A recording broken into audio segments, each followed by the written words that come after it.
Hello there. Welcome to Trend Africa, where we give you the best of live streaming across all states in the US. We also do web designing, event planning, MCing, app creating, and promotions. Or if you want to shoot an advert for your business or a show, you can contact us on +1773 312 0318. For more information, you can visit our website at www.trendafricaonline.net and also on our social media platforms at Trend Africa TV. You can download our app Trend Africa Online on the Google Play Store and App Store. Trend Africa, redefining Africa.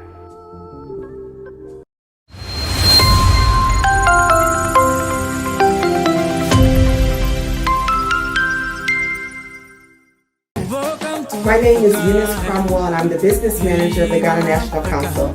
Make sure you always watch Trend Africa TV. Welcome to Africa. Good evening and welcome all to another amazing episode of Health Talks on Trend Africa TV. Health Talks is proudly brought to us by Trend Africa TV in conjunction with Ghana National Council. Our sponsors are the Jemima Nunu Foundation, PA Ventures, Holiday Africa, and Omama TV. We're very excited to be here this evening.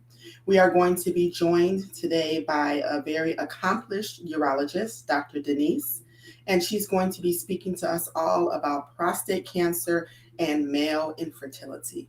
I'm going to give you a few minutes to share this feed.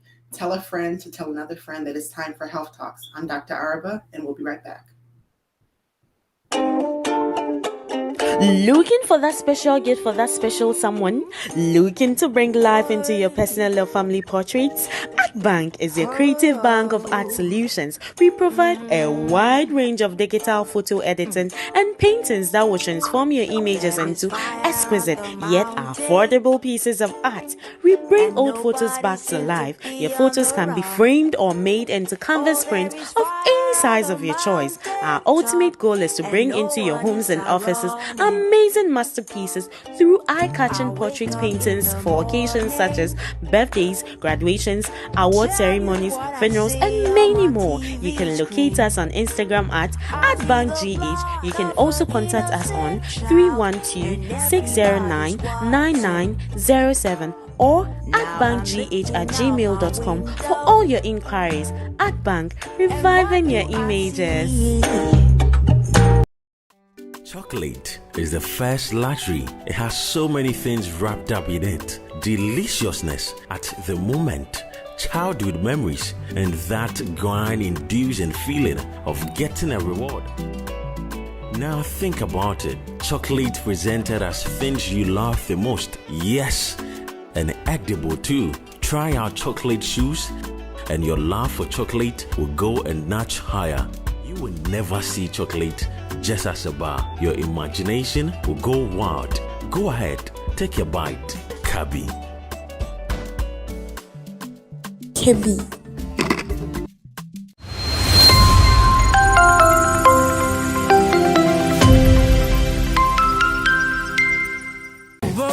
My name is Eunice Cromwell and I'm the business manager of the Ghana National Council. Make sure you always watch Trend Africa TV. Welcome to Africa. Again for tuning in and welcome to everyone who has just joined us. I'm Dr. Araba and this is Health Talks. Today we are going to be speaking about prostate cancer and male infertility. We do have a urologist. She's backstage getting ready to join us, and so she'll be with us shortly. In the meantime, I'd like to share some information that we received today from the Ghana Nurses Association of Dallas, Fort Worth. They are a group of nurses with a general goal to reach, touch, and teach.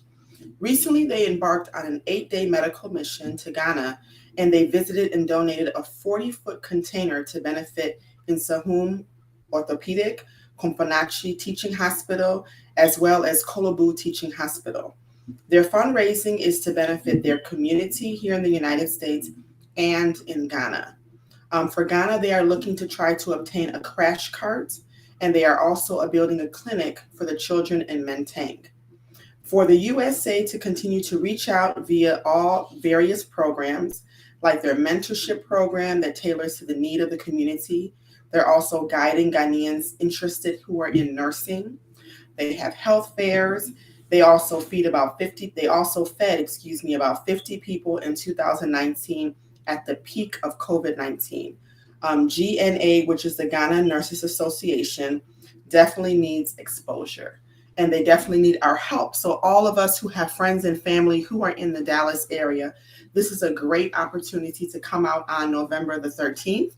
They are looking for fundraising. They're going to be having a very nice dinner program, and they want everyone in that community to come around. It's going to be held at the Ghanaian Community Presbyterian Church, 3550 North O'Connor Road in Irving, Texas. Okay, and then their Cash App information is 214-552-4647, and their Zelle information is 214-552-4647.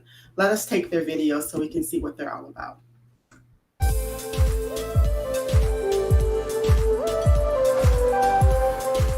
The Ghana Nurses Association of DFW invites you to a night of glamour, elegance, dinner, and fundraising. Our goal is to raise funds to benefit the DFW community, obtain crash carts for a major hospital in Ghana, and build a clinic for the beautiful children of Menteng, featuring MCs Joba, Becky, Kingsley, as well as DJ Lolo.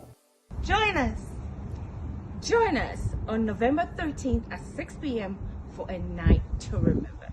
Join us. Come on, it's gonna be fun. Join us. What are you waiting for? Join us.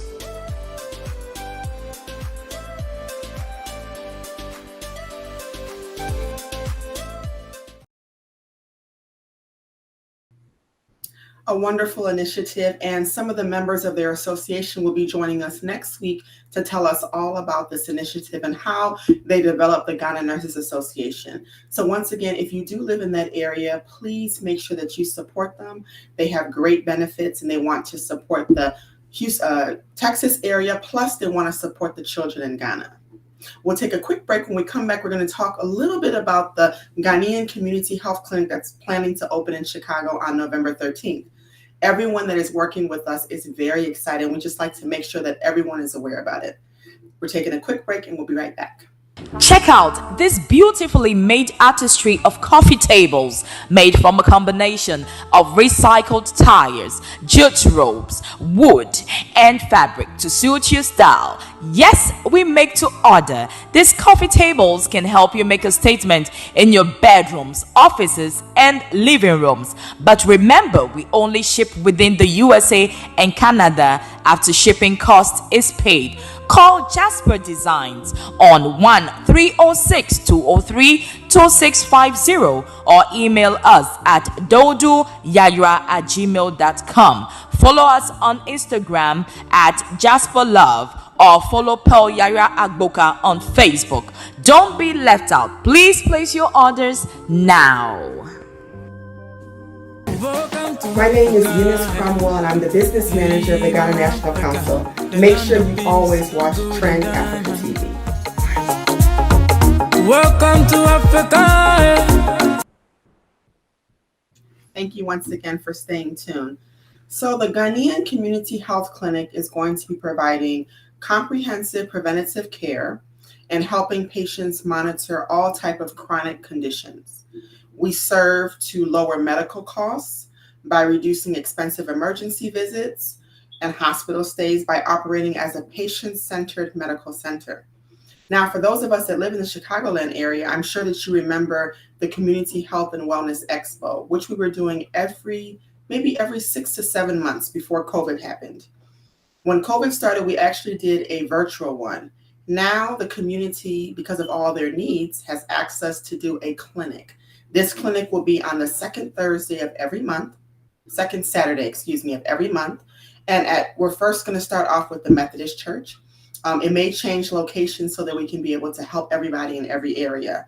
So give us 1 minute and let's watch a video from our medical director, Dr. Prince Hodebe.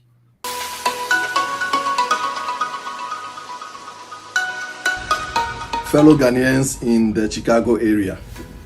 My name is Dr. Prince Hodebe.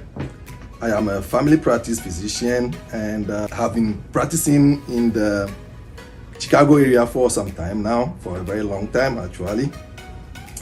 The Ghana National Council and the Ghana House Incorporated are coming together to continue the health and wellness expo that has been going on in the community before COVID came in. We plan to screen for common diseases like diabetes, high blood pressure, high cholesterol, some skin diseases, and many of the women health problems. Our first event is planned to be on November 13th, 2021.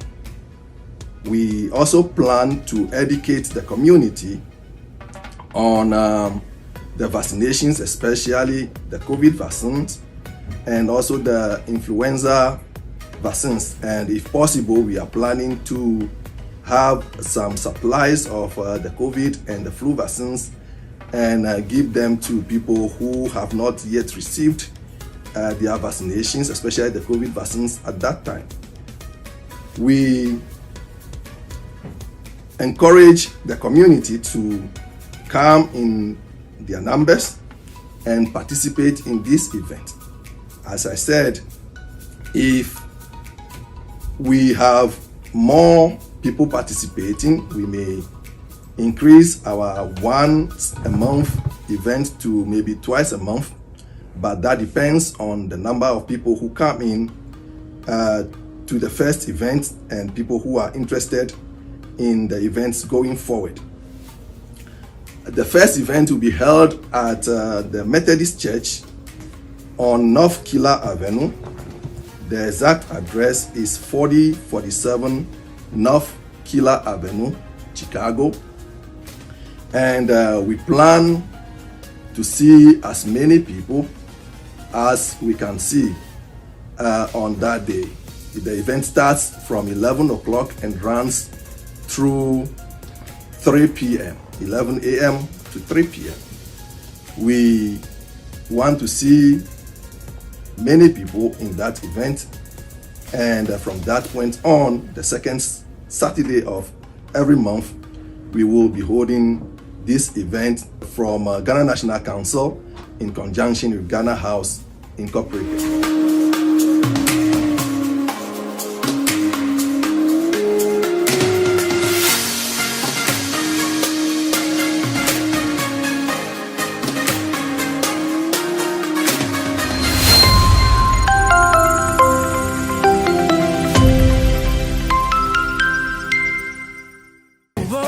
My name is Eunice Cromwell and I'm the business manager of the Ghana National Council.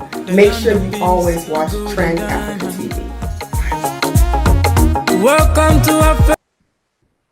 Thank you so much for staying tuned. So as you just saw, the goal of the Ghanaian Healthcare Association and professionals here in Chicago is to provide our community with regular source of healthcare. So we can have better healthcare and fewer disparities.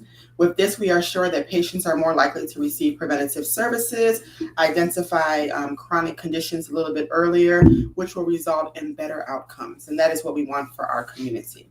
So we're hoping that everybody can come out on November the 13th at the United Methodist Church on 4047 North Keeler. There's going to be a lot of healthcare professionals there. Dr. Hodebe, who is our medical professional, does family practice. Our assistant medical director, Dr. Jamila, will be there and she will be providing women's services. We also have Dr. Ofori, who stands as our pharmacy director, that will be helping people with brown bag services. Brown bag services mean that you bring all your medication. The pharmacist will review your medication, look and see if there's any interactions, and also make recommendations for different medications. We are also partnering with a lab who is going to be available to help us if we need to get anybody some lab work. we're going to be having access to get the COVID-19 test. So if you think that you have any symptoms, no worries. Make sure that you just come in with a mask and we'll be able to swab you to test you for COVID-19. Also, for anyone who's planning to travel, it's a great time to come because you do need a PCR test before you can travel, and those will be also offered at no cost at all. The community clinic as it stands right now is free. There are some things that happen at the clinic that may cost you a little bit of money in terms of medications and additional screening, but they are all on a sliding scale basis and they're all very, very affordable. So we've been doing the Community Health and Wellness Expo for almost maybe 3 to 4 years, and it's been a very rewarding experience. Everyone who's come there has received excellent care. So we are just hoping and praying that the way we are turning this into a clinic, that everybody will be able to utilize this service, because now you don't have to wait for every 6 months that we do it. Now you'll be able to see us monthly. You'll also be able to choose a provider that will follow up with you. We also have ability to do telehealth services, so we can check on you via video call. So it's a very good initiative that has been brought to us by Ghana National Council and Ghana House Incorporated. Services that day that you will be able to see, again, like I said, would be the COVID-19 screening and hopefully COVID-19 immunizations. We will also be screening for hypertension and diabetes. We'll also be screening for cholesterol. Remember, if you think that you have cholesterol problems, we're going to ask for you to come in fasting so we can get the most accurate number.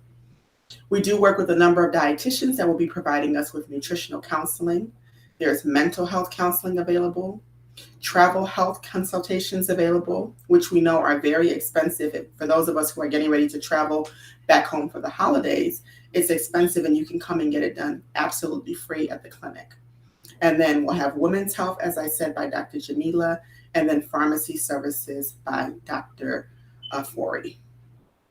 So that is what we're going to be doing. Once again, don't forget to tell a friend, tell your family members, people who are insured, underinsured, have no insurance at all. The Ghanaian Community Health Clinic officially opens on November 13th, and we are excited and ready to serve you. We're going to take a quick break. When we come back, we'll be joined by Dr. Denise, and we'll be getting into prostate cancer and male infertility. Stay tuned.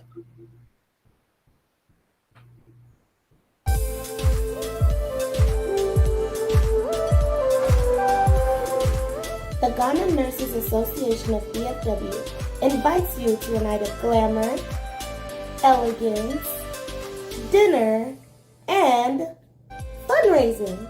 Our goal is to raise funds to benefit the DFW community, obtain crash carts for a major hospital in Ghana, and build a clinic for the beautiful children of Penton, featuring MCs Joba, Becky, Kingsley, as well as DJ Lolo.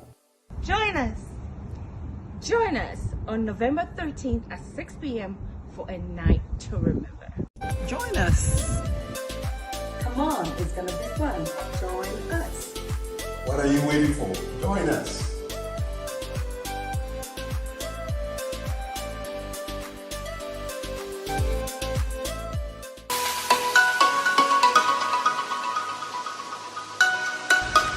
Fellow Ghanaians in the Chicago area. My name is Dr. Prince Hodogbe.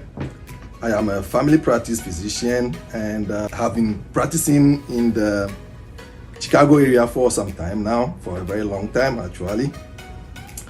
The Ghana National Council and the Ghana House Incorporated are coming together to continue the health and wellness expo that has been going on in the community before COVID came in. We plan to screen for common diseases like diabetes, high blood pressure, high cholesterol, some skin diseases, and many of the women health problems. Our first event is planned to be on November 13th, 2021. We also plan to educate the community on the vaccinations, especially the COVID vaccines, and also the influenza vaccines, and if possible, we are planning to have some supplies of the COVID and the flu vaccines and give them to people who have not yet received their vaccinations, especially the COVID vaccines at that time. We encourage the community to come in their numbers and participate in this event. As I said, if we have more people participating, we may increase our once a month event to maybe twice a month, but that depends on the number of people who come in to the first event and people who are interested in the events going forward. The first event will be held at the Methodist Church on North Killer Avenue. The exact address is 4047 North Killer Avenue, Chicago. And we plan to see as many people as we can see on that day. The event starts from 11 o'clock and runs through 3 p.m., 11 a.m. to 3 p.m.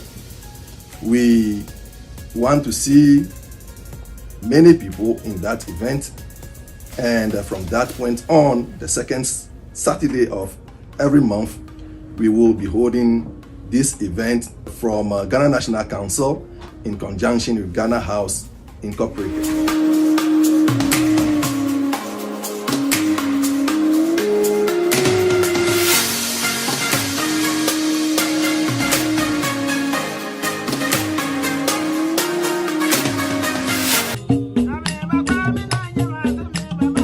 Welcome to sankofaonline.com. Your #1 diaspora news portal has joined with GhanaWeb.com to bring to you the latest news around the world, especially Ghana. Visit our website at www.sankofaonline.com, or you can download our app from the Google Play Store or App Store. Sankofa Online, serving the Ghanaian Chicago community.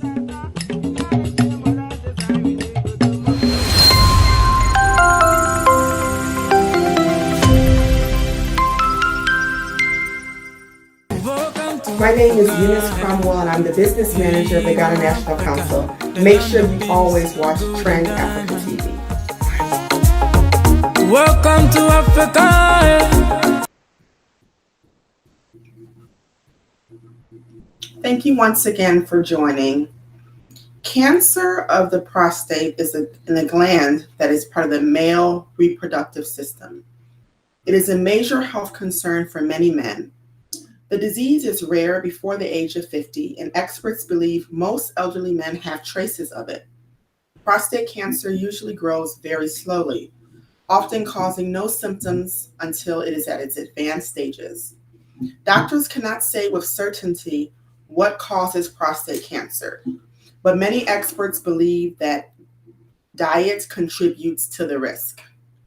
Nearly 1 in 7 couples are infertile, which means they haven't been able to produce or conceive a child, even throughout them having sexual intercourse for longer than a year. In up to half of these couples, male infertility plays at least a partial role. Male infertility can be caused by low sperm production, abnormal sperm function or blockages that prevent the delivery of sperm, illnesses, injuries, chronic health conditions, lifestyle choices, and other factors may also contribute to male infertility. The inability to conceive a child can be stressful and very frustrating, but several treatments are available for male infertility. We're going to be joined by an expert today who is going to be talking to us in great detail about many issues that are affecting men, including prostate cancer and male infertility. Let's see if she's backstage so that we can introduce her and get started. I think she's logging on, so let's take a quick commercial break, and when we come back, we'll be joined by Dr. Denise.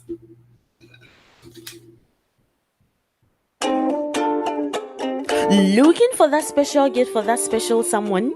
Looking to bring life into your personal or family portraits? Art Bank is your creative bank of art solutions. We provide a wide range of digital photo editing and paintings that will transform your images into exquisite yet affordable pieces of art. We bring old photos back to life. Your photos can be framed or made into canvas prints of any size of your choice. Our ultimate goal is to bring into your homes and offices amazing masterpieces through eye-catching portrait paintings for occasions such as birthdays, graduations, award ceremonies, funerals, and many more. You can locate us on Instagram at @bankgh. You can also contact us on 312-609-9907 or @bankgh@gmail.com for all your inquiries. Art Bank, reviving your images.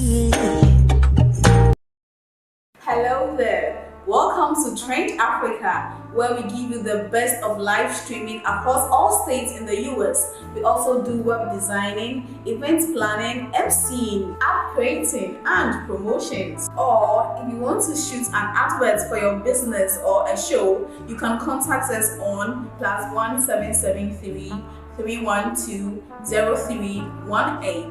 For more information, you can visit our website at www.trendafricaonline.net and also on our social media platforms at Trend Africa TV. You can download our app Trend Africa Online on the Google Play Store and App Store. Trend Africa, redefining Africa. My name is Eunice Cromwell, and I'm the business manager of the Ghana National Council. Make sure you always watch Trend Africa TV.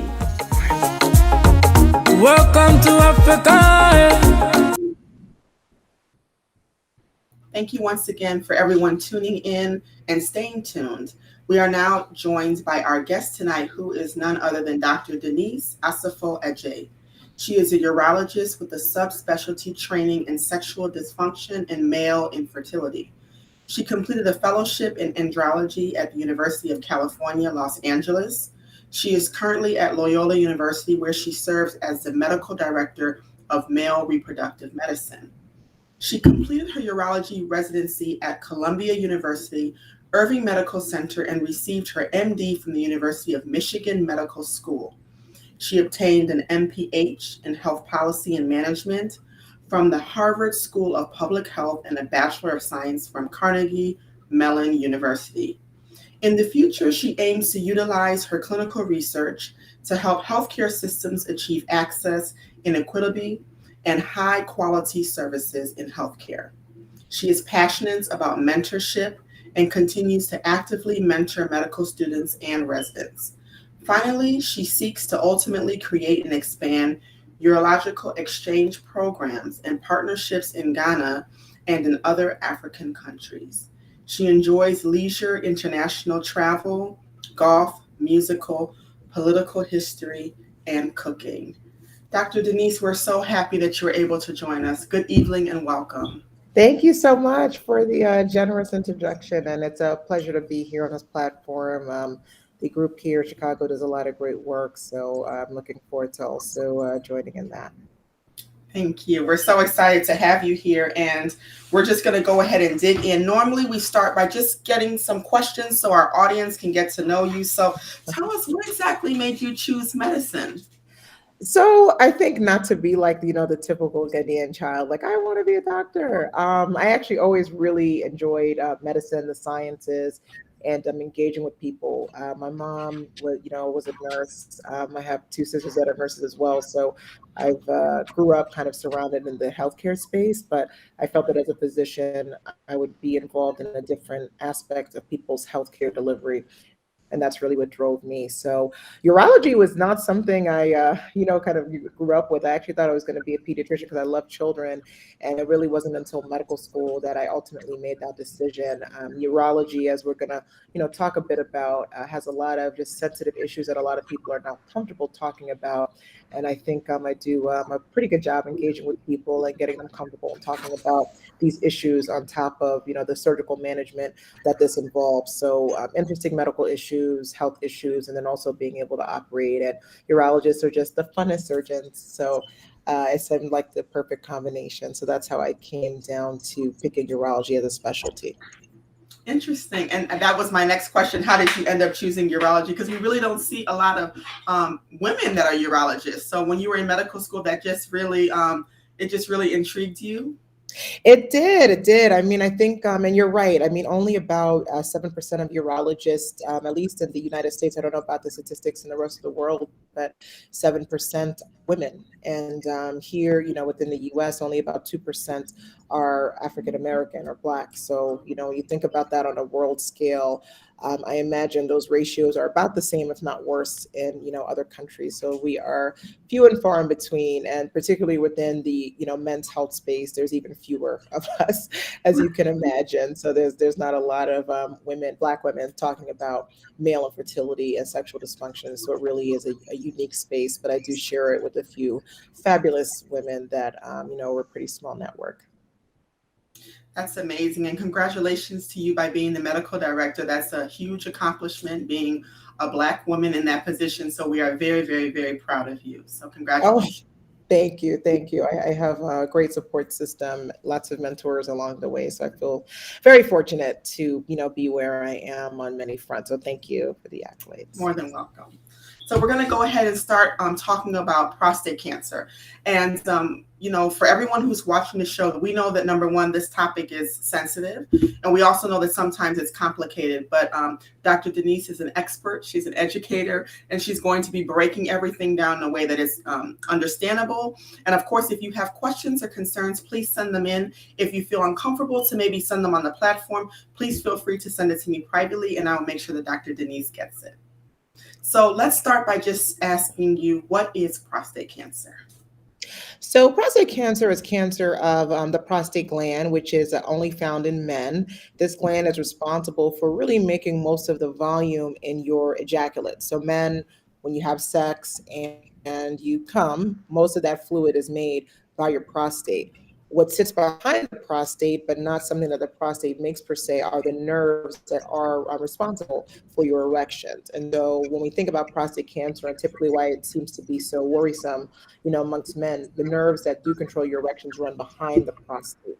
And so when we think about those implications when it comes to treatment and other things, that tends to be a really high level of concern, the sexual function, just because of where it runs. But the prostate itself, you can certainly live without it. It's not an essential body part. Of course, if you worry about the volume of your ejaculations, which is totally valid, that's a fair point. But it's not something that you need to be alive per se, and it's not something. It doesn't make sperm. So even if you wanted to have children, you didn't have your prostate gland, I mean, you still theoretically are, could reproduce, but that gland itself, it's a lot of people, I think, don't really know what it does. And so I think it's important to think about, you don't need it to live. Prostate cancer is the second most common cause of cancer in men. And then it's particularly more aggressive in African American men. So I love the fact that, the focus this month was really on, men's health. Because November actually is a big men's health month, and having us think about different things that affect men. But the rates of prostate cancer, now that we're doing a better job diagnosing it, we're seeing it more and more. So it doesn't mean that men 20, 30 years ago didn't have it. Now we're just doing a better job of actually diagnosing it. It's really important, especially in our African men, prostate cancer is worse in Black men. And so when we think about screening, really Black men are, who we really need to be screening if we, when it boils down to it. So it's really important to think about screening. I think also does scare a lot of men when they think about it. So, me as a urologist, when we're thinking about screening, we're thinking about two things. So most people tuning in may have heard of the PSA, or prostate-specific antigen. It's a blood test. And probably if you're above the age of 40 or 50 and you're going to the doctor regularly, this may be a test that they have added on, let's say. But as urologists, we think of the second aspect of screening, which also includes the digital rectal exam. That's something that also tends to be a point of contention in men, because it is a 5-second exam. It's pretty short, and but it does involve a rectal examination of the prostate. And I think that also tends to, be off-putting to some men, different beliefs and things like that. And so, but both aspects are actually really important when you're thinking about, diagnosing prostate cancer. Luckily, as time has gone on, so many different technologies, lots of imaging has really come underway. And so I think that has been a way that we've been able to combat some fears that men have when it comes to the digital rectal exam. So things like prostate MRIs have really become a lot more commonplace depending on the part of the world that you're in terms of diagnosing it. But, nothing beats a physical exam. So as a urologist, certainly if you come to see me, you are getting your prostate checked if you are within, acceptable age range. In the States here, a big, American Urological Association, which is actually an international organization for urologists, there's different varying guidelines, but in general, the age range is between 55 to 70. Now, if you have a family history of prostate cancer, you'd want to talk with your doctor about screening yourself earlier, especially if you had a first degree relative, like if your dad had prostate cancer, your brother, or someone really close to you. And especially if they were diagnosed at a younger age, like in their 40s or 50s, you really want to think about screening yourself a little bit earlier. Some risk factors for prostate cancer, there isn't really, a straight cause, but risk factors do include men of African descent. As I just mentioned, having a first degree relative like your dad or your brother or what have you. Older age is also a risk factor. Your prostate just keeps growing with time. So, the more prostate you have, the more chances you have of actually just, having cells that may turn cancerous. And also inherited mutations. So if you have a strong family history, particularly of breast cancer, colon cancer, pancreatic cancer, we found that a lot of these cancers are actually linked together. So even if you don't have a first degree relative with prostate cancer, if every woman in your family has breast cancer, you should probably be thinking about your prostate because you may have something inheritable that's related that may pop up in you later. I think a lot of the common questions I get, there really isn't something that will prevent you from getting prostate cancer. Just like, there's nothing magical that most of us can do to not get cancer, but there are ways to still keep yourself healthy that can minimize those chances. So nothing, beats a healthy diet, healthy lifestyle, minimizing, bad habits like excessive smoking or drinking. No one is saying not to have a good time, but, those things just lower your body's ability to fight off things and just makes you a little bit more susceptible. There's been a lot of studies linking some of these, again, kind of poor lifestyle, smoking to earlier onset or, just kind of unroofing things that maybe your body wouldn't have unroofed if it wasn't kind of put under these different stresses. So the most important thing that I can stress to any man listening here, please, please, please get yourself, checked, especially if you are above the age of, 55. Think about looking at yourself a little earlier for prostate cancer. If you have a strong family history of it and the people in your family, many of your family got it a little earlier. And we know that with colon cancer, the recommendation is to screen 10 years earlier than the last family member. Is that the same case with prostate cancer as well? Not necessarily. So, we kind of talk about shared decision making. And so, if you have a strong family history and you come to me, you're really concerned, and you're 45, let's say, I'm not going to deny you a rectal exam if, you're genuinely concerned. And, there are 40-year-olds who get diagnosed with prostate cancer, so it's not unreasonable, but that likelihood is a lot lower if you don't have many of the risk factors that I mentioned.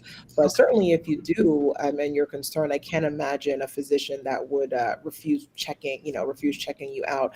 I have a lot of patients who, because of their family history, they've been getting their prostates and their blood tests since their early 40s, which is okay.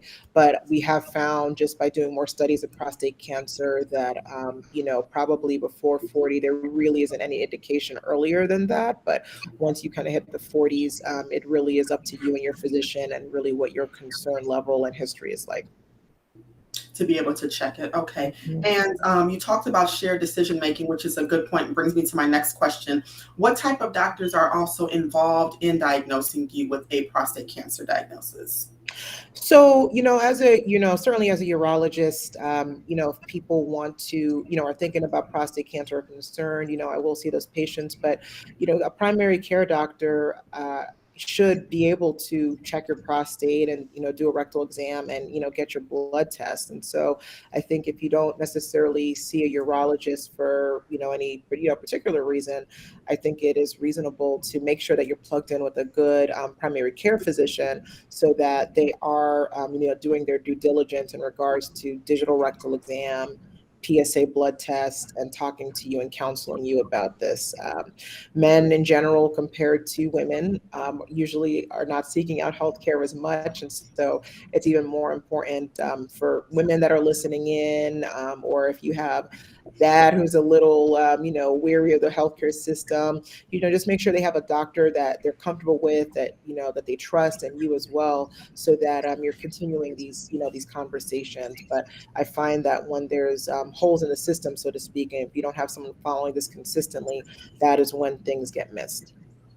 Absolutely. And speaking of you being a urologist, go ahead and tell our audience what else urology takes care of. Because I feel like sometimes we hear a lot of different specialties and sometimes people don't know exactly what that specialty entails. So can you tell us in terms of men's health in general, what a urologist does?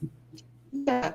So, urologists are in charge of the surgical management of anything pertaining to what we call the genitourinary system. So you think about what the body does to get urine out of your body. So we deal with the kidneys, we deal with the ureters, the bladder, the prostate. We also deal with the external and the internal male reproductive organs. So the penis, the testicles, the scrotum, anything you can kind of see on a male, we take care of in terms of the surgical management of the issues there.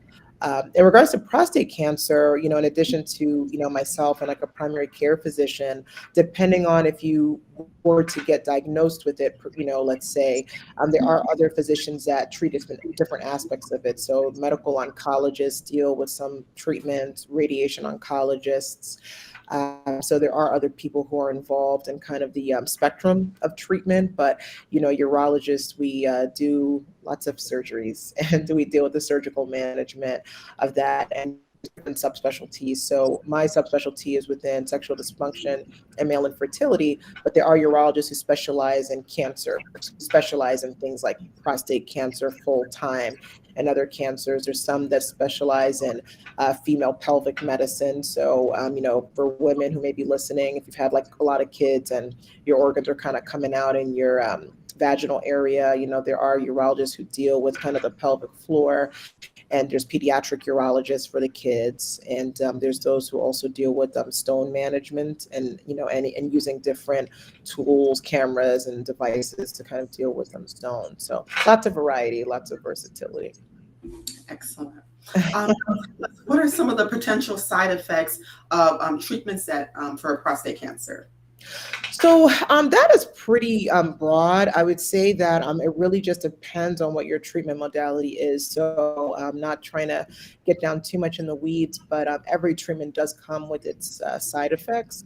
I would say for kind of the healthy, 50-something-year-old guy who may be concerned about prostate cancer, most guys' concerns are around their sexual function. So I mentioned before that the nerves that are responsible for erections do run behind, the prostate. So, there are several treatments that are going to affect your erectile function, but there's specialists like myself and urology, we think about these things. And so I think although it can be scary, the treatments have really advanced in a way that we are trying to preserve your life, but also we want to preserve your quality of life. So we are mindful and are thinking about the fact that, people care about not having cancer, but people care about not having sex as well.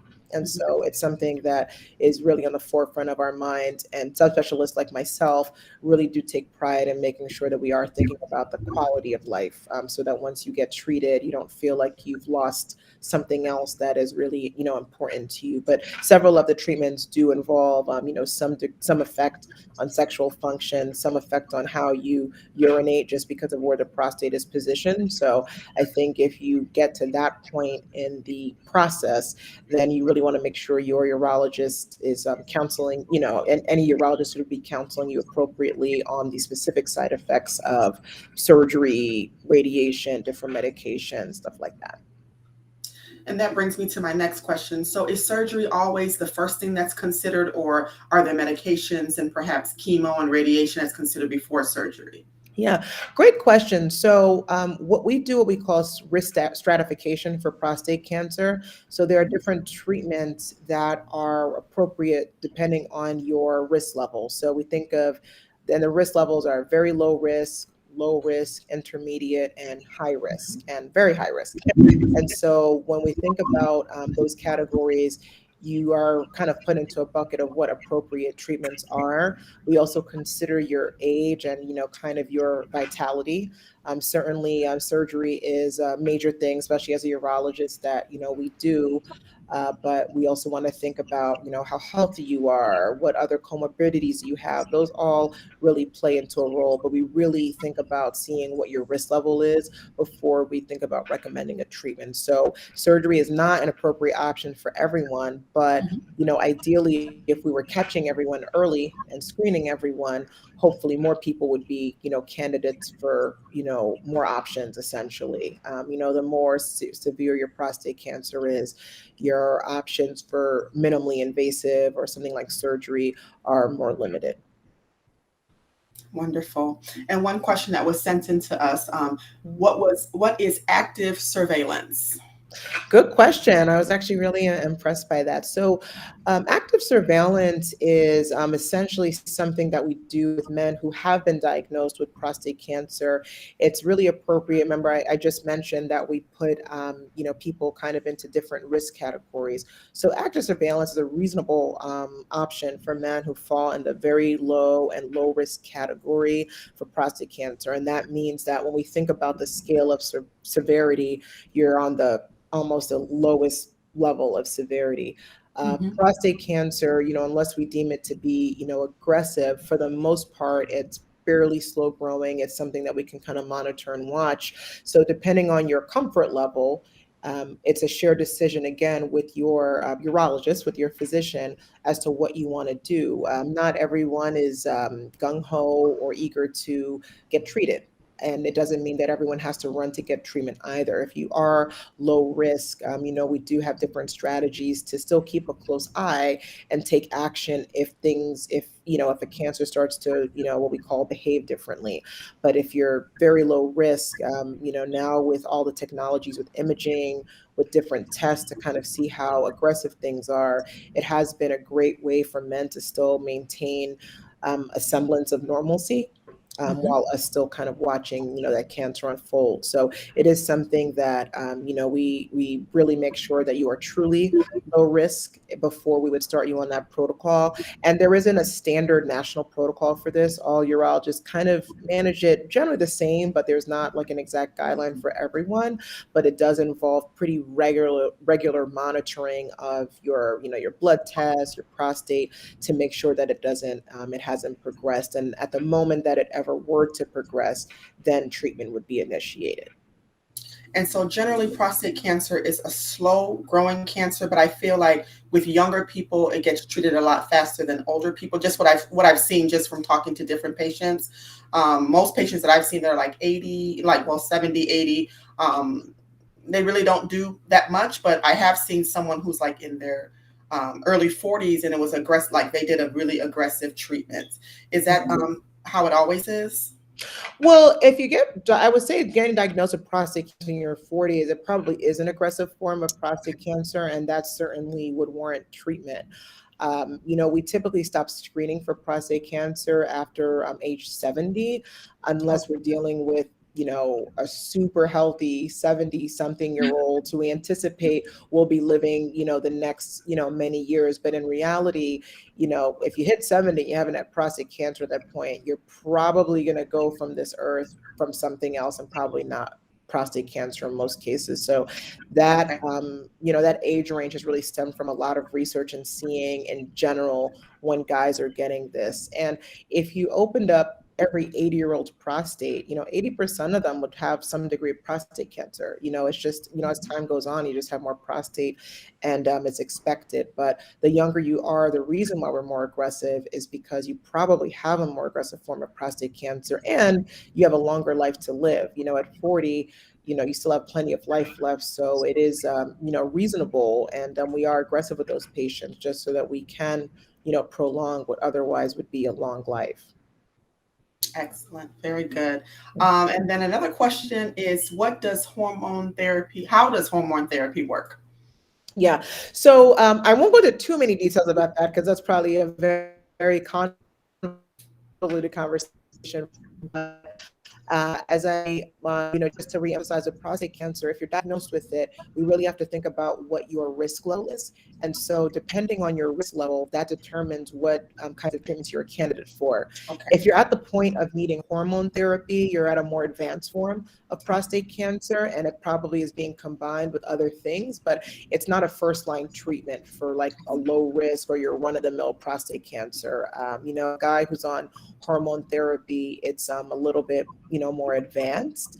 And so that's something that, we could certainly have a more in-depth conversation about, but it's just a little convoluted, but it's not for everyone. And it's not a first-line treatment for most guys.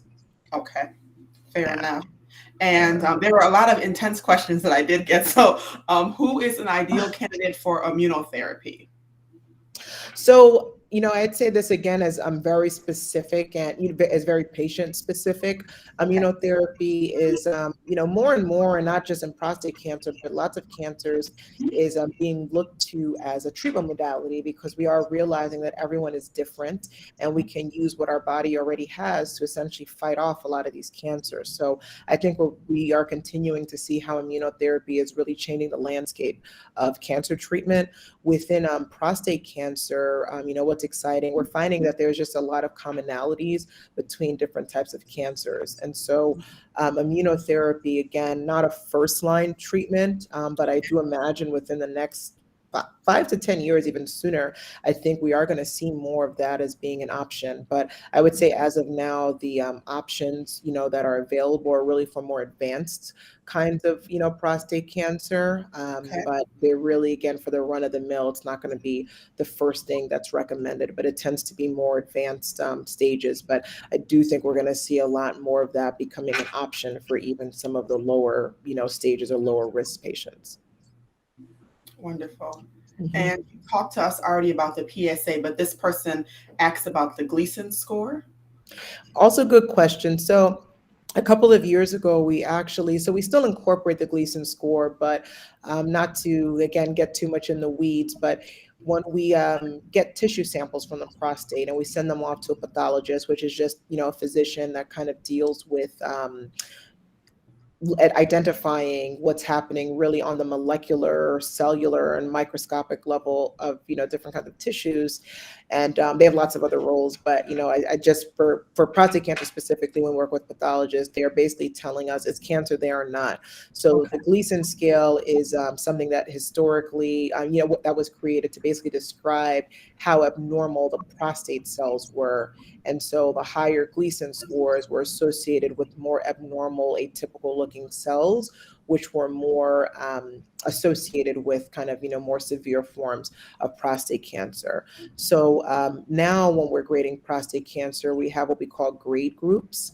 And so instead of people just giving it one score, people are, pathologists are grading it by looking at kind of, two different areas or multiple areas of, these tissue samples. And then we, kind of create a score by then. But the Gleason score is still, definitely used. But the higher the Gleason score, the more severe the prostate cancer is essentially for all the viewers out there.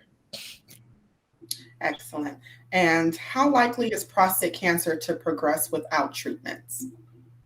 So that also depends on the kind that you may have. If you do if you're young and you haven't, diagnosed with an aggressive form of prostate cancer, it can take you out quickly. But if you are, diagnosed with, one that maybe is not progressing as quickly or as low risk, it may be years before it ever progresses, if it ever does. And so it really just depends on the kind of prostate cancer that you have. So there isn't just like a general timeline, I would say. But certainly when you're diagnosed, there should be a good conversation around what your risk level is like so that you have a reasonable expectation as to how quickly that will progress. Absolutely. And that was a lot of information about prostate cancer. And we're so grateful to have someone like you that has all the knowledge. Again, I want to just encourage our viewers, if you've been watching, if you had any questions or concerns, this is the time to send it again, because I know this is a sensitive topic. I'm also more than willing to receive any private questions, and I will make sure that Dr. Denise gets it. Let me give her a quick break to get some water so we can jump into male infertility. I'm Dr. Araba. We're going to take a quick break. I'll be right back. Okay. Chocolate is the first luxury. It has so many things wrapped up in it. Deliciousness at the moment, childhood memories, and that grind-inducing feeling of getting a reward. Now think about it. Chocolate presented as things you love the most. Yes, and edible too. Try our chocolate shoes and your love for chocolate will go a notch higher. You will never see chocolate just as a bar. Your imagination will go wild. Go ahead, take a bite. Kabi.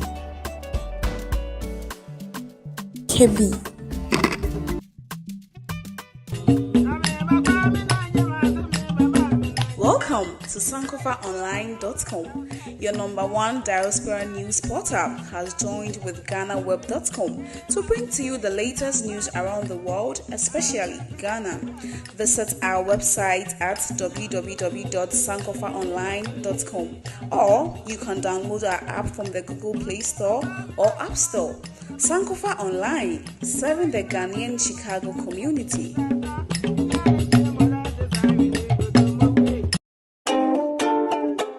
Looking for that special gift for that special someone?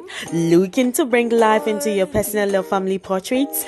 Bank is your creative bank of art solutions. We provide a wide range of digital photo editing and paintings that will transform your images into exquisite yet affordable pieces of art. We bring old photos back to life. Your photos can be framed or made into canvas prints of any size of your choice. Our ultimate goal is to bring into your homes and offices amazing masterpieces through eye-catching portrait paintings for occasions such as birthdays, graduations, award ceremonies, funerals, and many more. You can locate us on Instagram at @bankgh. You can also contact us on 312-609-9907 or @bankgh@gmail.com for all your inquiries. At Bank, reviving your images.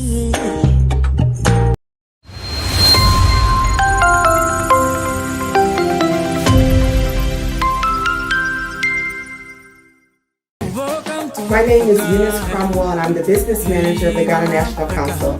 Make sure you always watch Trend Africa TV. Welcome to Africa. For all of you who have been with us all this time, we just say a big thank you. This is Health Talks. I'm Dr. Araba, and I'm here having a very interesting, in-depth conversation with Dr. Denise. We just spoke at length about prostate cancer. So if you're just joining us, make sure you go back and watch it. It's going to be available on YouTube. You can also watch it on Ghana National Council's Facebook page or Trend Africa TV's Facebook page. We're jumping to our next topic, which is male infertility. And again, a sensitive topic. So if you have questions that you feel comfortable sending, wonderful. If you'd like to send your questions privately, I'll make sure that your questions get answered. So let's jump into it. How common is male infertility? Quite common. And I'm also really happy that this is a topic we are talking about. I hope a lot of young men are tuned in, because I think fertility is particularly stigmatized in our Ghanaian communities and a lot of African communities, I would say. And so I think it's just something really to bring to the forefront. So about 15% of couples deal with infertility.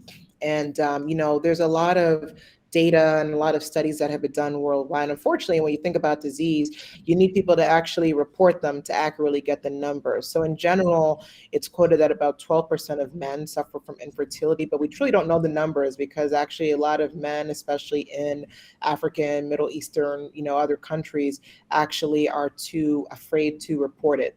And unfortunately, in a lot of societies where infertility has been an issue, it usually is pinned on the woman. And so we never truly know how much of the component belongs to the guy. But male factor infertility by itself contributes about 20 to 30% of the cause alone to infertility issues, with another, kind of overlapping 20%, including men and women. So overall, male infertility contributes to about 50% of infertility cases, overall. And so for, my couples out there who are trying to conceive or are thinking about it, and if there's an issue, the men should be checked just as often and just as thoroughly as the woman is checked.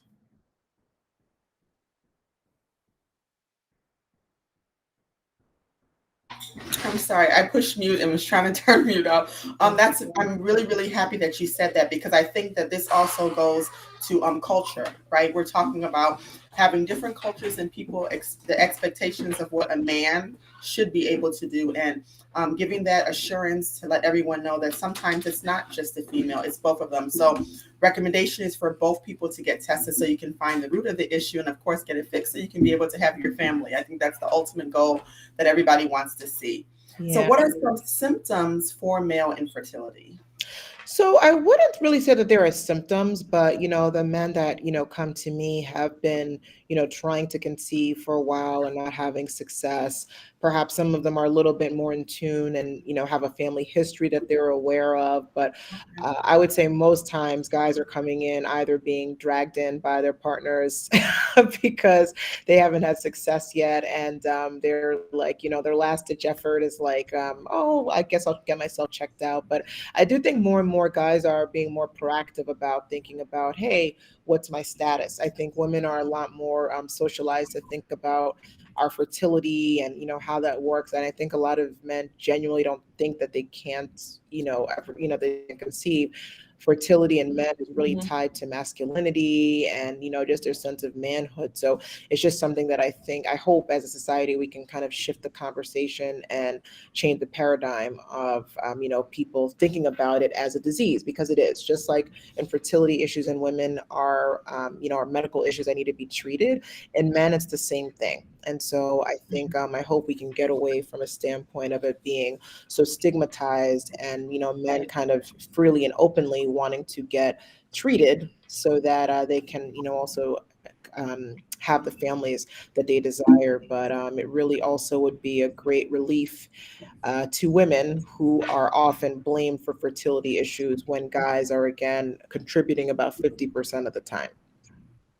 Right. And you said that they're normally coming in after they've been trying. So how long do you expect for them to try before you can officially diagnose it as male infertility? So great question. So when we think about infertility for couples, at least in the male infertility world, we think about unsuccessful attempts after about a year, or the inability to conceive after about a year.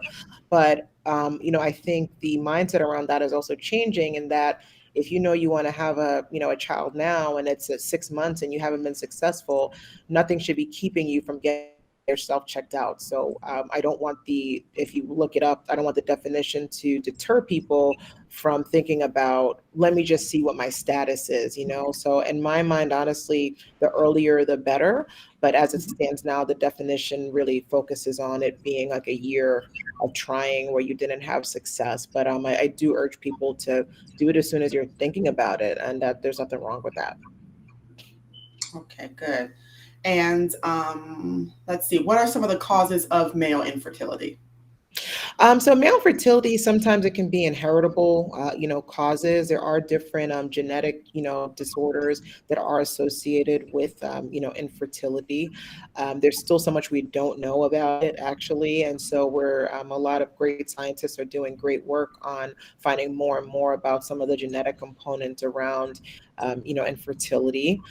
Sometimes there are physical things that are secondarily causing infertility issues, something called varicoceles, which I fashioned to like varicose veins that you see on people's legs. But you can kind of get these, veins around the testicles that can compromise sperm production. And so, in about 40% of the men we see with infertility, about 40% are found to have these varicoceles, which you can only really get diagnosed with a physical exam. That's why it's really important to see a urologist and see someone who knows how to diagnose this, find it on exam, and take care of it.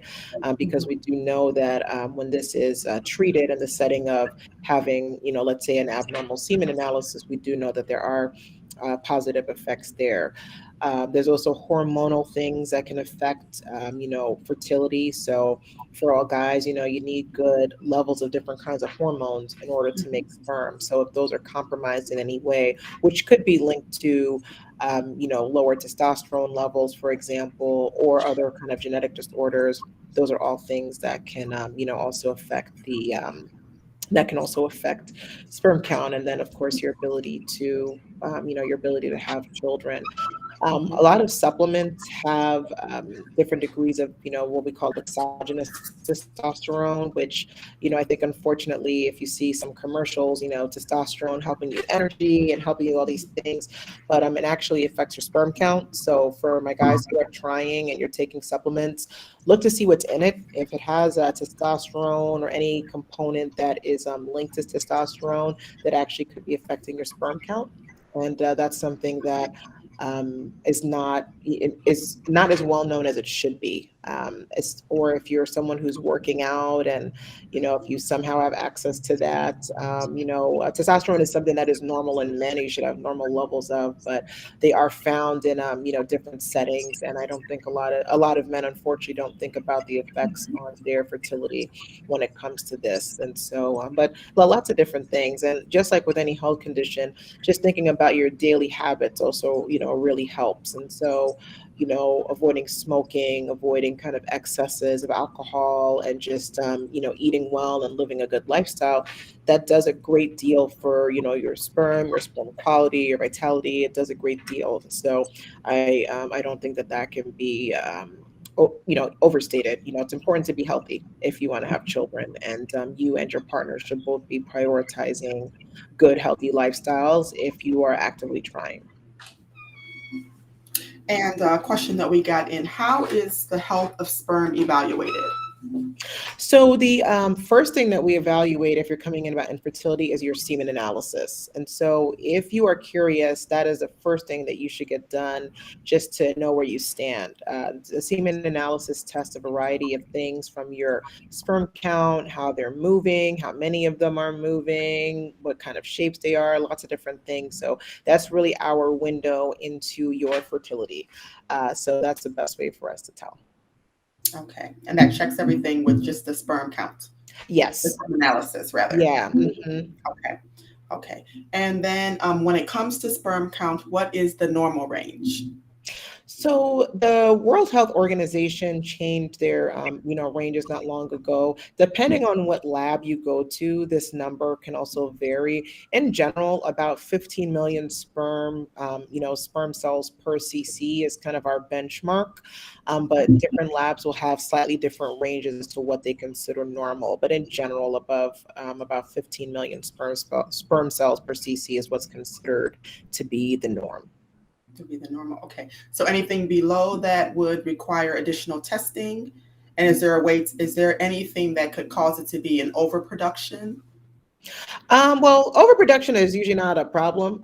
Certainly if you're producing more than, and lots of guys are doing way above the benchmark, kudos to you.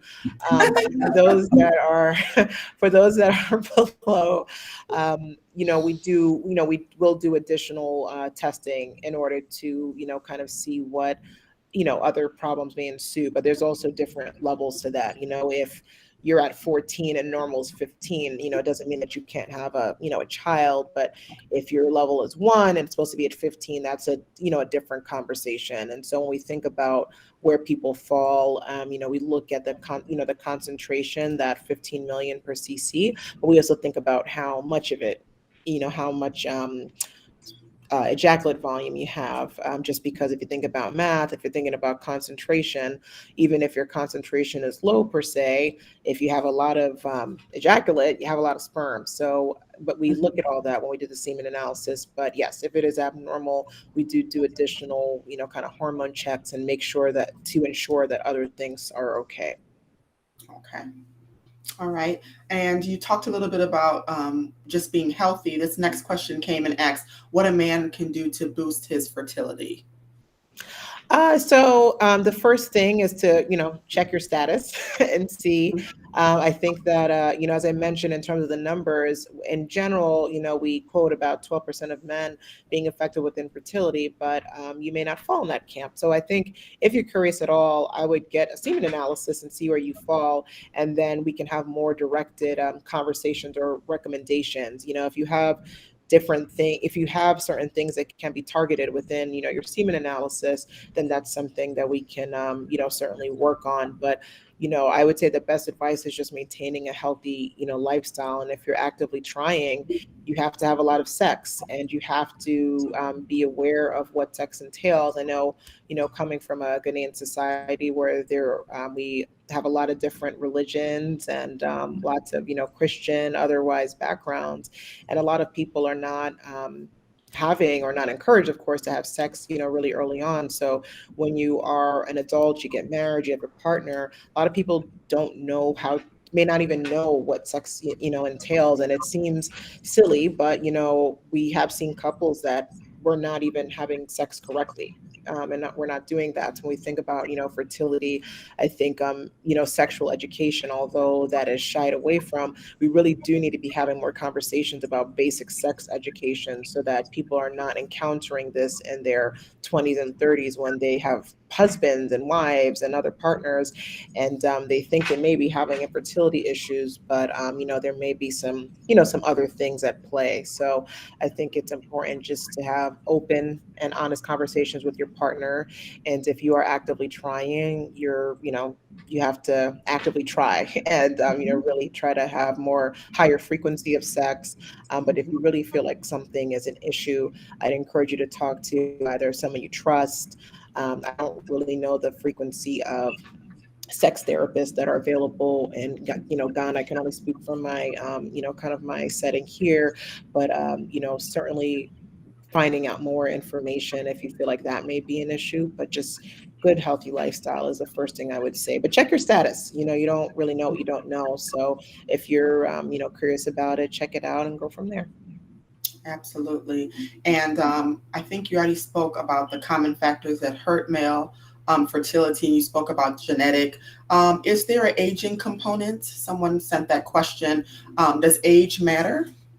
Yes, it does actually. So I think, this also goes back to, I think, how women are more socialized. Everyone talks about 35 being advanced maternal age, and that's kind of the number we go off of. There's also advanced paternal age. And so even though, guys can theoretically get someone pregnant for a longer time period, it doesn't mean your sperm cells are healthy. It doesn't mean your sperm cells are good. And I do think that that is something that is, a misconception.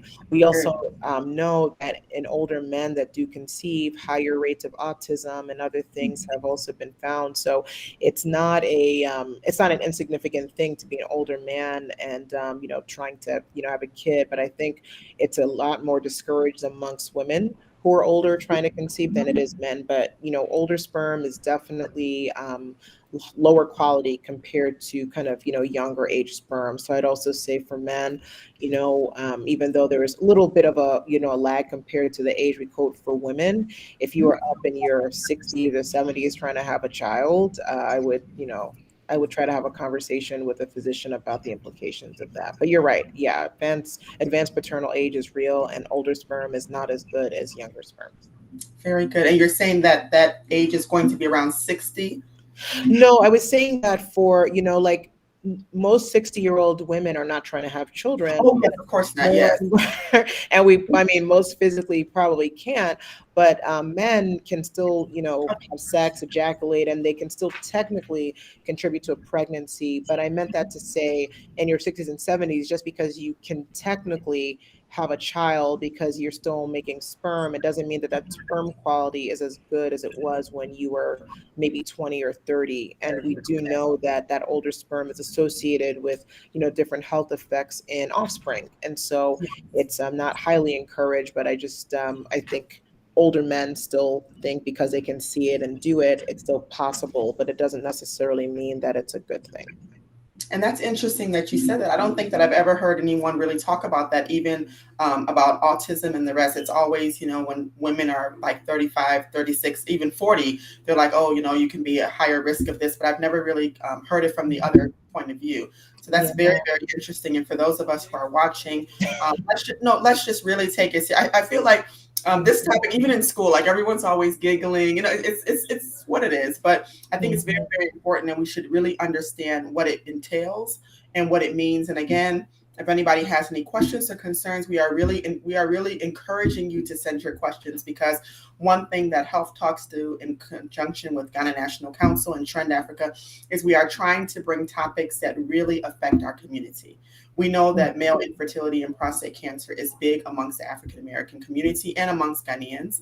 So we want to make sure that we are providing experts like Dr. Denise to come and talk about this topic. So please don't think that we're just brushing anything off. We're really trying to get to the nitty gritty. And of course, if I've missed anything, or if you want to send in your question, I'm still available to ask those questions for you. And hopefully this will also prompt, people to think about, if you're not seeing a physician regularly, you should, reach out. I know for a fact, I know lots of amazing physicians in Ghana, lots of amazing physicians here, also of Ghanaian descent. And I think, certainly if there is a comfort level around, who you want to see, I think there's a lot of great doctors who would, love to take care of you. But I do think that it's really important to have, someone who knows your health, knows it well, and someone who could counsel you, because a lot of these issues, they don't need to be issues for very long if we are talking about them and addressing them early. But if some of us are suffering in silence, there's really no way that anyone can help. Absolutely. And one of my favorite proverbs is, if you do not sell your sickness, you'll never get your medication. Yeah. So very, very true. Very, very important concept that Dr. Denise is bringing to us. We're going to take a quick break. When we come back, we're going to have her kind of put everything together and give us the closing remarks. I'll also check our feed and see if we have any additional questions, concerns, or comments. Remember that Health Talks is brought to us by Ghana National Council in conjunction with Trend Africa TV. Our sponsors, of course, we'd like to thank them, is the Jemima Nunu Foundation, Omama TV, Holiday Africa, and Pa Ventures. You can call us via WhatsApp only, 773-312-0318. I'm Dr. Araba, and we'll be right back.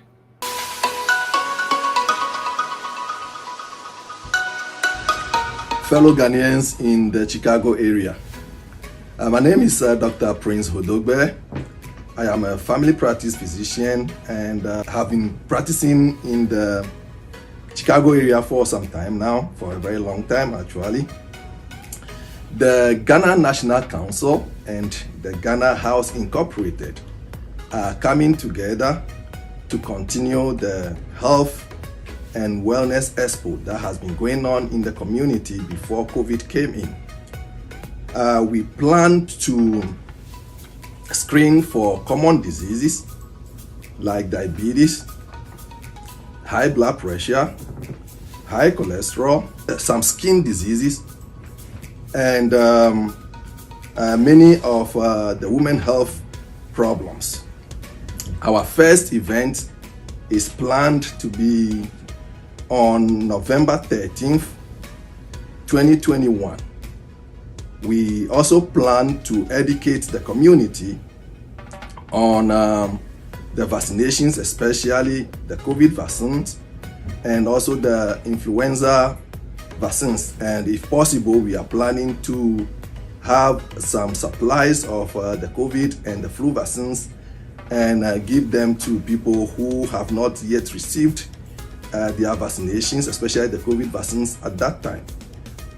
We encourage the community to come in their numbers and participate in this event. As I said, if we have more people participating, we may increase our once a month event to maybe twice a month, but that depends on the number of people who come in to the first event and people who are interested in the events going forward. The first event will be held at the Methodist Church on North Killer Avenue. The exact address is 4047 North Killer Avenue, Chicago. And we plan to see as many people as we can see on that day. The event starts from 11 o'clock and runs through 3 p.m., 11 a.m. to 3 p.m. We want to see many people in that event, and from that point on, the second Saturday of every month, we will be holding this event from Ghana National Council in conjunction with Ghana House Incorporated.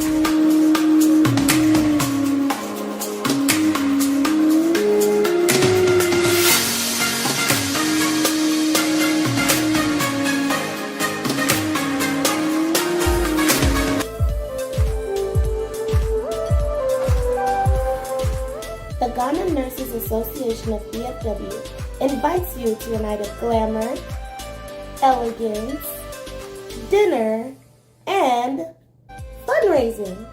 Our goal is to raise funds to benefit the DFW community, obtain crash carts for a major hospital in Ghana, and build a clinic for the beautiful children of Kenton, featuring MCs Joba, Becky, Kingsley, as well as DJ Lolo. Join us! Join us on November 13th at 6 p.m. for a night to remember. Join us. Come on, it's gonna be fun. Join us. What are you waiting for? Join us.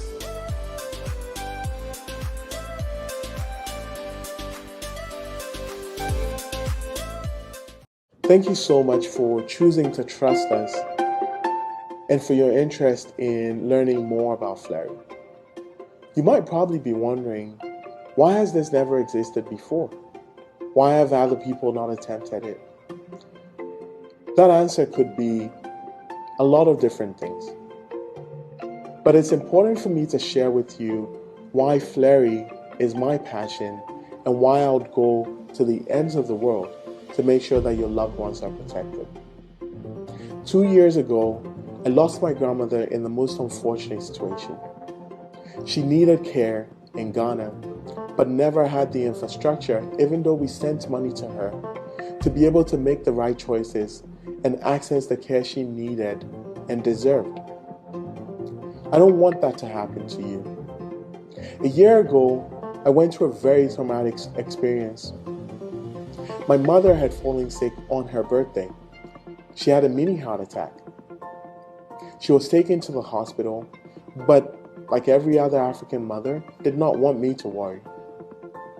For 2 days, I had no idea that she was fighting for her life. If not for a friend who happened to be a doctor taking interest in her at the hospital she was taken to in Ghana, we probably would have lost her. This story is not unique. So many people like yourself have experiences of having sent money for your grandparents, for your parents, hoping that they will receive care, be taken care of, have someone care for them in a way that would have ended up in them being here with us. But so many people have these stories ending up in tears and in loss. This is why Flurry was started. I really want to make sure that for those of us who no longer live close to the people that we care about, it doesn't spell the end of the support and responsibility that we feel towards them. Flurry is here for you. Flurry is here for your loved ones. Give us an opportunity to show you what care could really mean. Thank you.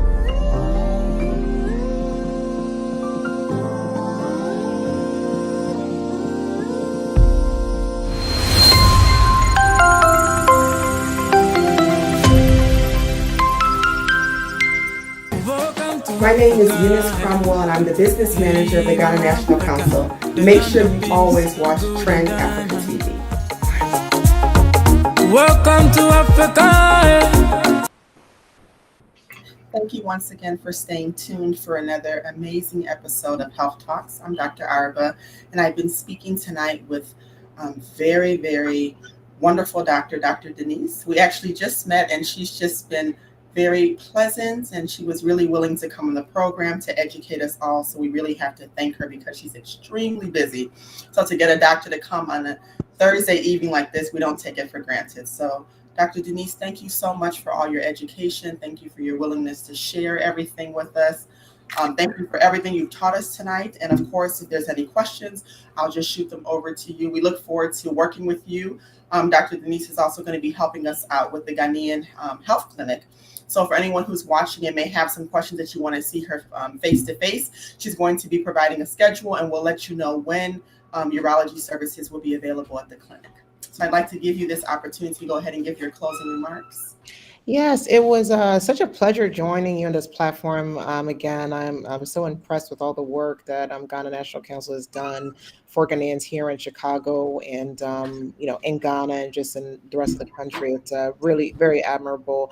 I hope that everyone that tuned in today, especially in honor of Men's Health Month, I hope that this has encouraged not only the men, but also the women watching this to encourage the men in your life to think about, their health. I think we all want to be at our best points in health so that we can do other things in life. And I think that, men, unfortunately, are usually lagging behind women in this regard, but I'm really passionate about getting guys to think more about prioritizing their health care. So I hope that this was educational.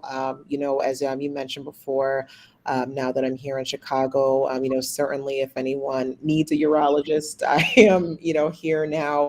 I'm over at Loyola, so, you can reach out and if you want to get seen. But I hope that this is just encouraging you to think more about yourselves and what those health needs are. But I do hope it's informative. And if you follow me on social media, I'm going to be posting even more this month and moving forward. But I'm hoping to be a source of accurate information so that you're not finding too many things on what I call Dr. Google, but that you're getting it from a trusted, hopefully reliable source. So yes, certainly looking forward to continued conversations. And I look forward to meeting a lot of you here in Chicago and in Ghana. Thank you so much. And tell us a little bit about your initiative that you plan to do in Ghana.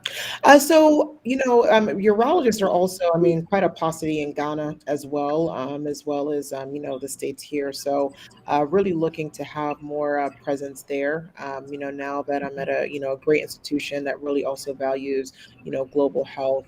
My long-term goal is to really think about how we can partner and not just necessarily drop in and do care, but think about meaningful partnerships to train more urologists in Ghana, to train more physicians, and share information about, kind of what we do, because I think, unfortunately, there just are not enough urologists to go around. But I think there are great, primary care physicians who are knowledgeable of this. And I think, kind of that information sharing is important. And there's also great urologists in Ghana and, great urologists here. And I just think sharing resources, sharing information, I think just allows us to continue to all reach the goal of just having more patients getting seen and, more patients addressing their urological issues. So I'm hoping to continue to expand that network here and also in Ghana, and just thinking about ways that we can all bring our knowledge and resources together for the betterment of people's healthcare. Wonderful.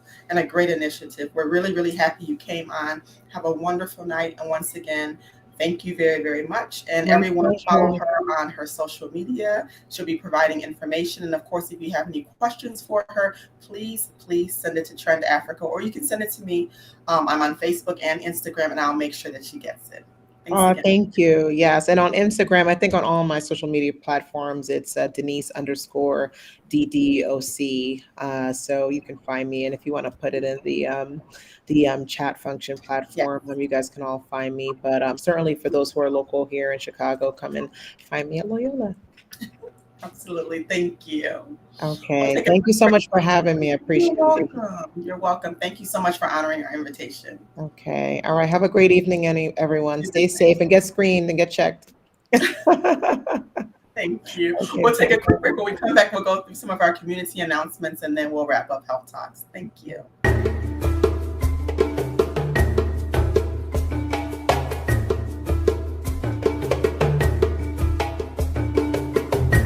To advertise with us, donate sponsorships and suggestions, email us at trendafricatv@gmail.com or call us on 773-312-0318 or 773-756-6678.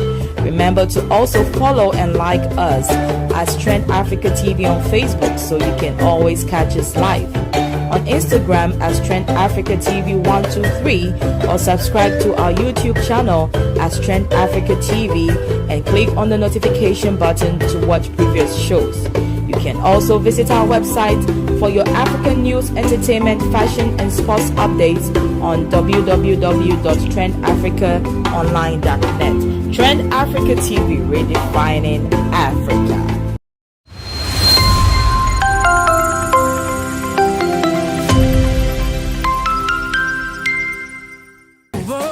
My name is Eunice Cromwell, and I'm the business manager of the Ghana National Council. Make sure you always watch Trend Africa TV. Welcome to Africa.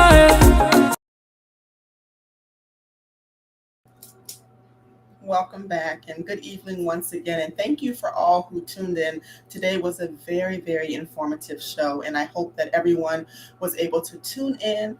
And if you know anybody who is having any of these issues, whether it be prostate cancer or any male infertility issues, I'm hoping that they can watch this program and also reach out to Dr. Denise so she can give some recommendations.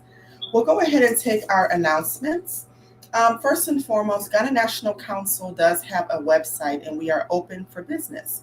If you have a business that you would like to promote, you can contact me as the business manager, 773-526-9493, and we do have affordable yearly rates. So what does that mean? It means that we'll be able to promote your business on our website and all of our social media platforms. So if you have an upcoming business, or if you have an event or anything that you would like to share with the Ghanaian community, look no further than Ghana National Council.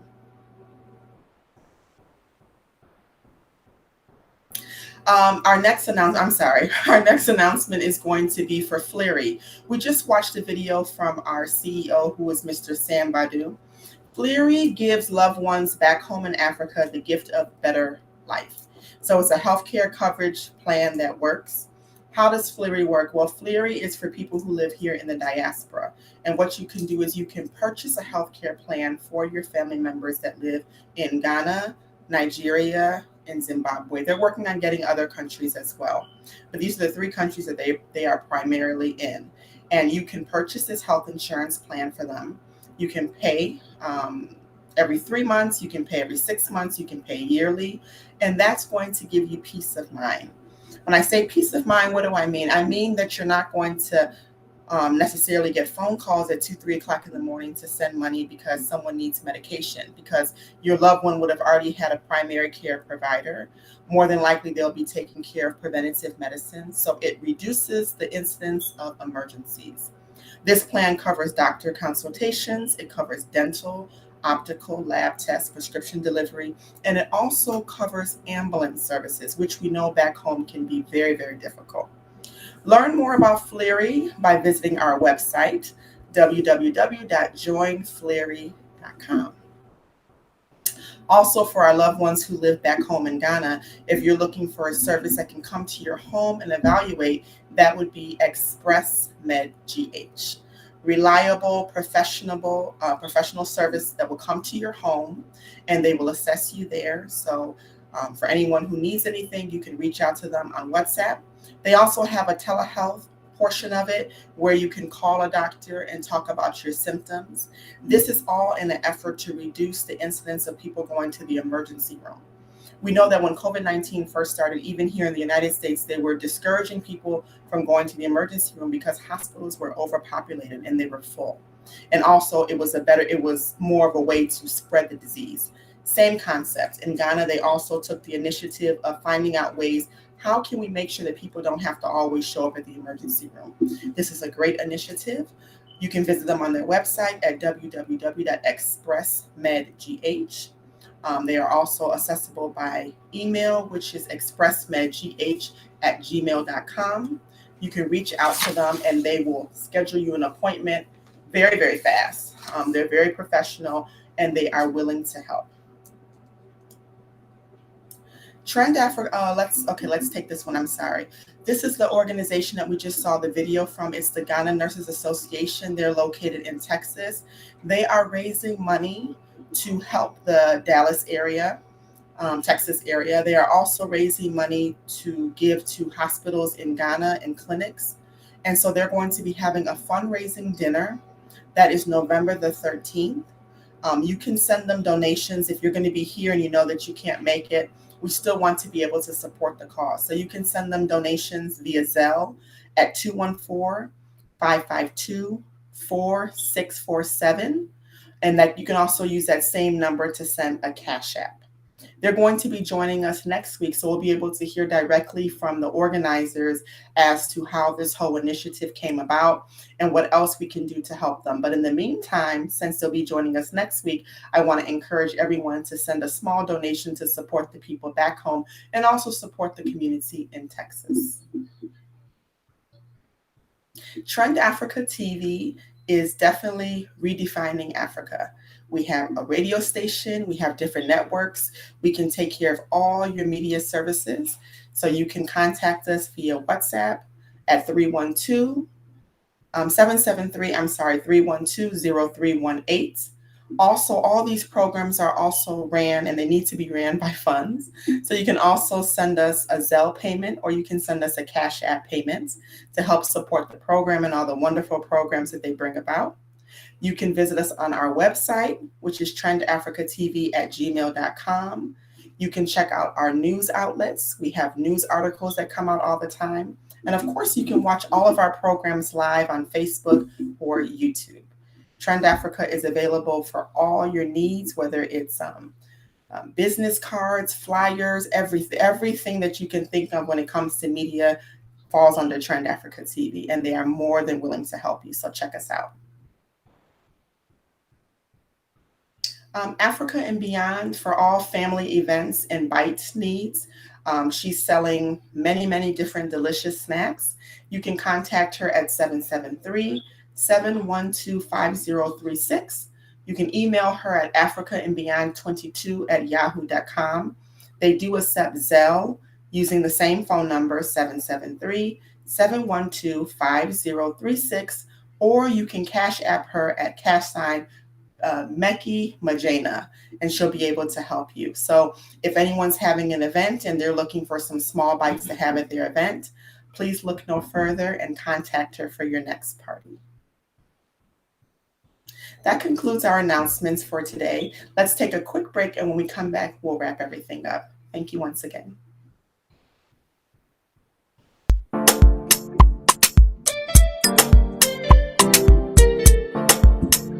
It's Hot Ice exclusive, the hit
Thank you once again for tuning in, and we really appreciate everyone joining us this evening. I'm Dr. Araba, and we went through some of the comments, and once again, we just appreciate everyone for sharing the feed, for all your comments, for all your questions that you sent in. Health Talks wouldn't be able to be possible without you joining us. Prostate cancer is the second most common type of cancer among men. Despite its prevalence, though some men still find it a difficult topic to discuss with their health providers and even friends and families. More than half of the men diagnosed with prostate cancer are over the age of 65 years old.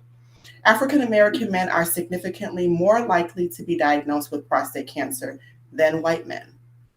However, nearly 90% of cases are found before the cancer spreads from the prostate to other organs. Most men express a desire to become fathers at some point in their lives. Insufficient knowledge of factors associated with male infertility could lead some men to engage unknowingly in activities that reduce their ability to have biological children. Male infertility can lead to impaired quality of life in many domains, including general and mental health, social functioning, and role performance. The more we know, the better we are. Remember, if the sun is not shining on you, let it shine through you. Until next time, I'm your host, Dr. Araba. God bless you, and God bless our homeland, Ghana.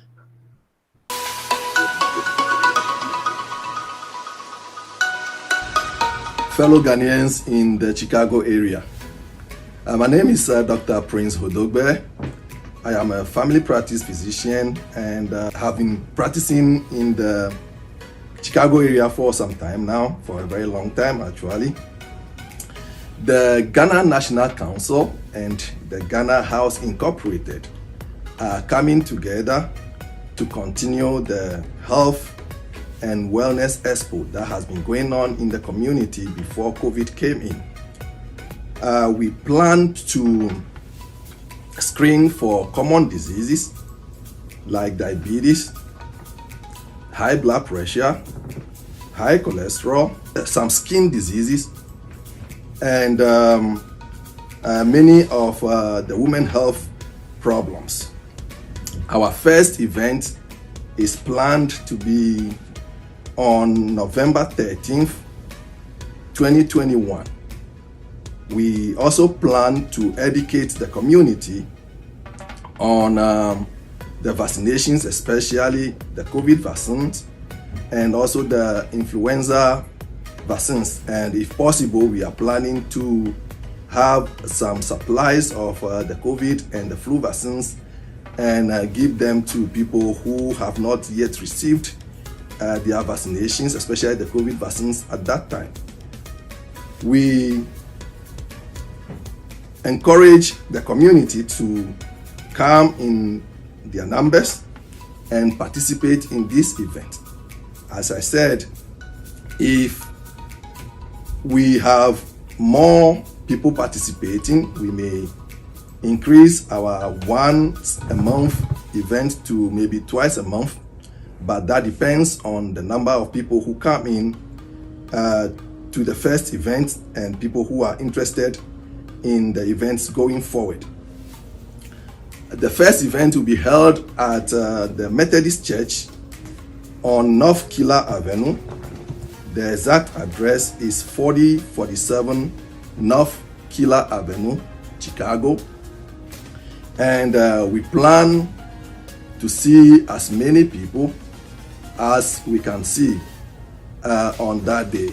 The event starts from 11 o'clock and runs through 3 p.m., 11 a.m. to 3 p.m.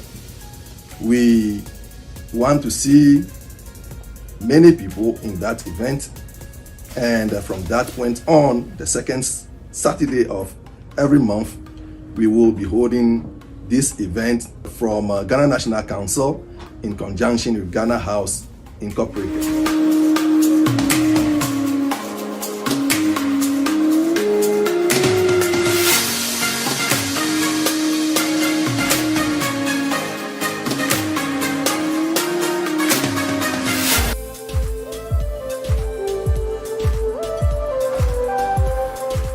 The Ghana Nurses Association of DFW invites you to a night of glamour, elegance, dinner, and fundraising. Our goal is to raise funds to benefit the DFW community, obtain crash carts for a major hospital in Ghana, and build a clinic for the beautiful children of Penton, featuring MCs Joba, Becky, Kingsley, as well as DJ Lolo. Join us! Join us on November 13th at 6 p.m. for a night to remember. Join us. Come on, it's gonna be fun. Join us. What are you waiting for? Join us.